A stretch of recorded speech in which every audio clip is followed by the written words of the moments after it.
গণঅভ্যুত্থানের পরে যখন বিভিন্ন রকমভাবে একটা প্রচেষ্টা চক্রান্ত চলছে যে গণতন্ত্রকে আবার ধ্বংস করার জন্য, সেই মুহূর্তে এই 7ই নভেম্বর বিপ্লব ও সংহতি দিবস আমাদেরকে সেই পথেই যেতে অনুপ্রাণিত করে, যে পথে সত্যিকার অর্থেই আমরা বাংলাদেশে গণতান্ত্রিক রাষ্ট্র নির্মাণ করতে পারবো, একটা সমৃদ্ধ রাষ্ট্র নির্মাণ করতে পারবো, জনগণের ভোটের অধিকারকে নিশ্চিত করতে পারবো, বিচারের অধিকারকে নিশ্চিত করতে পারবো।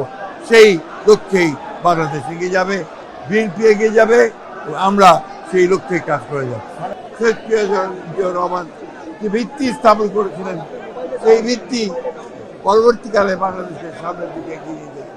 আজকে গার্মেন্টস আমরা ফ্যাক্টরি থেকে আরএনজি সেক্টর থেকে যে অর্থ আমরা আয় করি, একই সঙ্গে বিদেশে আমাদের শ্রমিক ভাইয়েরা কাজ করে রেমিটেন্স নিয়ে আসে, তারও ভিত্তি করেছিলেন শেখ জিয়াউর রহমান।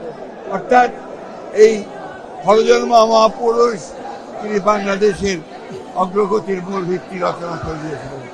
সেই জন্যেই আজকের এই দিনটি শুধু বিএনপি নয়, বাংলাদেশের স্বাধীন চেতা মানুষের কাছে, গণতন্ত্রকামী মানুষের কাছে অত্যন্ত একটা গুরুত্বপূর্ণ দিন।